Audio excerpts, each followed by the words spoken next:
Have you all seen the latest from my old pal, Humza Yousaf, getting himself all hot and bothered over Elon Musk? Elon Musk needs to be stopped.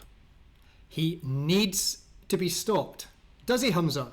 So who's going to stop him? You or the hidden cabal that's pulling your puppet strings? If someone was to say Humza Yousaf needs to be stopped, then they'd be accused of being far right-wing and they'd be investigated for spreading hate speech, and even if it's found that no crime has been committed, they would still have that recorded against their name permanently by Police Scotland. Keep that in mind. This isn't just about one tweet or one individual. It's about a pattern that we are seeing globally. A pattern that we're seeing globally. I too see a pattern globally, Humza. I see a pattern of non-white people in positions of extreme power and privilege just shitting on the white man. And I'm not enjoying it. I don't want you shitting on my head anymore. Powerful individuals with massive platforms are amplifying harmful rhetoric. They're normalizing prejudice, and all to create division through the spread of disinformation. Let me read that to you again. Powerful individuals with massive platforms are amplifying harmful rhetoric. They are normalizing prejudice, and all to create division through the spread of disinformation. Has this man no self-awareness?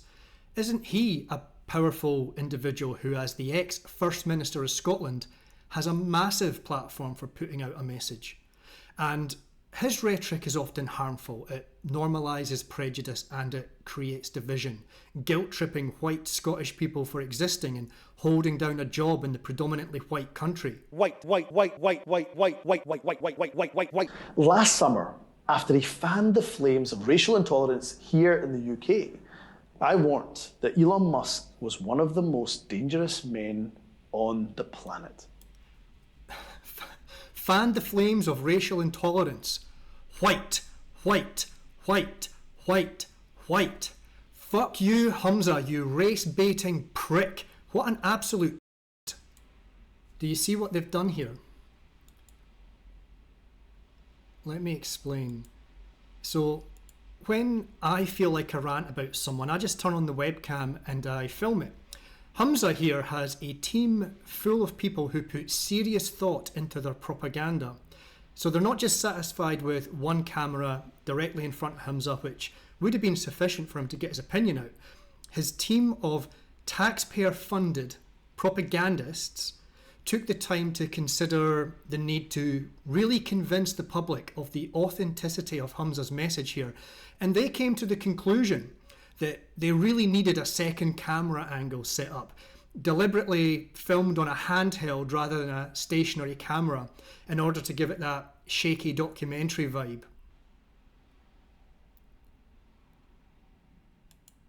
You know, this must have been a conscious choice that they made following discussion on how they were going to go around filming this. Do you realise the extent of how everything is designed to manipulate you? It was probably the newly graduated marketing girl saying, okay, let's have a handheld camera over there to capture a second angle. Make sure to get those computer monitors in the foreground of the shot. Yeah, that'll make it look genuine and trustworthy. You know, it's just like a nature documentary. If we're watching a lizard from behind a bush, we'll capture Humza in his natural habitat, or at least the natural habitat they want the people to believe he exists in. Look at him, working away tirelessly for the people in his office with his nice suit on. Oh, and he's got a tartan tie, because you know, that makes him as Scottish as they come. I'm about as Scottish as they come. Born in Scotland, raised in Scotland, educated in Scotland. Not only has he used his vast billions to muscle his way into the White House, he's now attempting to subvert democracy by trying to overthrow the democratically elected Prime Minister of the UK. Did you catch what they did there? I'll go back and show you. Watch for them doing a sudden zoom in to be dramatic and emphasise the seriousness of it all. Muscle his way into the White House. He's muscle his way into the White House. He's now attempting to subvert democracy. He's attempting to subvert democracy. It's serious stuff. Zoom in on his face. Everything is designed to manipulate you, and it's all paid for by Scottish taxpayers. Him and his team paid to pursue their personal vendettas.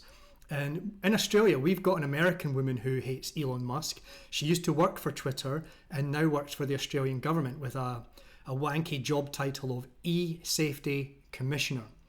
She gets paid over $450,000 a year to fund her personal battle with Elon Musk. I've done a few videos on her, and she cons the public by telling us that she's actually saving children. But trying to overthrow the democratically elected Prime Minister of the UK. All right, so getting to the bottom of this, Elon Musk has an opinion on Keir Starmer, and Humza claims it's some sort of coup attempt. These fannies who throw out claims of election interference or promoting insurrections, or they say, oh, he's trying to influence the British public, they themselves are guilty of exactly the same. They never shut up about their hate for Trump and their over-the-top fear-mongering. Do you remember 2016? If Trump wins the election, then it's the end of the world. He'll execute gay people and commercialise your daughter's womb. Just pure nonsense designed to create chaos. 2017, David Lammy, who is now the British Foreign Minister, tweeted that if Trump comes to the UK, then he would be out protesting on the streets. And he called Trump a racist KKK and Nazi sympathiser. I mean, that seems to me a bit like trying to overthrow a democratically elected leader. Imagine the amount of young midwits and some not so young midwits who were influenced by those words. They all have their preferred choice in foreign elections, and they all play into it. Starmer attacked Trump enough times during his first period as president. I mean, I'm fine with Keir having his opinions. I know he would prefer the Clinton or the Biden cabal, but I find it's always these weasel dicks like Starmer and Humza who constantly accuse everyone else of creating hate and division, yet go ballistic when people point out their hypocrisy. Humza himself has made his opinion on Trump very public in the past. He clearly doesn't like him. He called Trump a deplorable individual. I mean, fucking hell. J.K. Rowling simply said that a man who puts on a dress doesn't suddenly become a woman. And that was enough under Humza's law to have her investigated by Police Scotland. What a waste of resources. He's such a petty, pathetic man. I mean, he could call me whatever he wants and I wouldn't be running to the cops about it. He pressed the Home Secretary to ban Trump from coming to the UK. And then Humza, after he riled people up against Trump, comes out and acts as the voice of reason after the first assassination attempt. Ballot box, not bullets. It's disgraceful to see an assassination attempt on Donald Trump. Oh, Elon's trying to influence the British public. Come on, that's what anyone who wants power or who is in power does. They try to influence everyone around them. A billionaire business owner is trying to influence government and politicians. What a surprise. Has Humza or anyone else in his political gang ever mentioned George Soros? Someone who has used his billions to manipulate world events, governments, and change public perception. No, he hasn't, because it's likely that George Soros uses his influence to benefit the likes of Humza. But what's motivating Musk? Worryingly, it's his far-right sympathies. There you go. The video goes on for another minute with his usual calling everyone far-right and making comparisons to Hitler. It's literally like Hitler. Hasn't that been done to death already? People are still falling for that one. He's tweeted a lot about Elon Musk recently. Here's him retweeting something Musk put out. The tweet was Musk pointing out the murder of Kriss Donald. I covered this case specifically in a video last year. Kriss was a 15-year-old kid who was murdered by a gang of Pakistani men in Scotland in 2004. These Pakistani men were butthurt because of their pride being dented following an altercation at a nightclub. So they went out the next day with the intention of hurting white people, and they kidnapped Kriss, who was completely unconnected to their fight at the nightclub. Chris's mate, Jamie Wallace, was lucky to escape, and the details of the torture are horrific. They made him suffer for a long time before his death. This became the first conviction of a racially motivated murder in Scotland. Yes, there was eventually some assistance from prominent Pakistanis who were living in Scotland in getting the murderers extradited from Pakistan. I think I covered this in my video. But to me, I suspect that this was simply a case of someone in power sacrificing a few pawns to firmly establish their position in Scotland. Humza frequently uses this to virtue signal whenever he is accused of being a racist himself. He'll throw out that he joined a march in remembrance of Kriss Donald. However, that day in the Scottish Parliament, when it was supposed to be a big debate on racism in Scotland, which for hours had all the politicians stand up one at a time to repeat their empty slogans of racism is bad, had all the white politicians flagellating themselves, the non-white politicians throwing guilt at the majority white population, I do not recall any one of them once mentioning racist attacks on white people.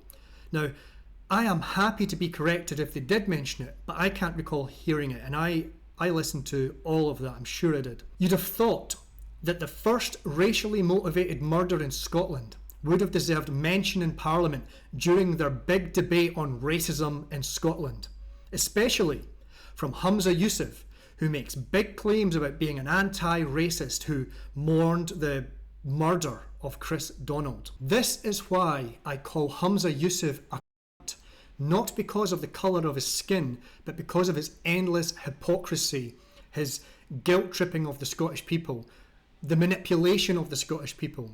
Yes, although some are seeing through his shit, there are still many who beat themselves up and praise at the altar of Humza. He's using this to try and get one up on Elon Musk, yet he couldn't utter Chris's name at that debate, instead just spitting out white, white, white. He's a fraud, scum, he's a subversive agent. But what's motivating Musk? Like I said, he's been tweeting a lot about Musk recently, and Humza does have a good question. What's motivating Musk? It's a fair question, and look, I'm not an all-out Elon bro. I like some things he does, but I remain suspicious. But I want to turn that question around. What's motivating Humza in tweeting so much about Musk recently? Why is he so on edge? Might it be related to this? Humza Yousaf believes Elon Musk has a whole team of people looking at his direct messages on Twitter X after the Americans suggested the former First Minister had been racist in his private communications. There could be something in that which has got Humza all hot and bothered. Anyway, there is some great advice from Humza at the end of his video. And of course, history has taught us the catastrophic consequences of allowing hatred against a community to go unchecked. We must not allow Humza's hatred of the white community to go unchecked. Ignoring Musk and the far right is not an option. We need to take them on, and we must confront their divisive rhetoric. Good point, Humza. We must take you on and confront you on your divisive rhetoric.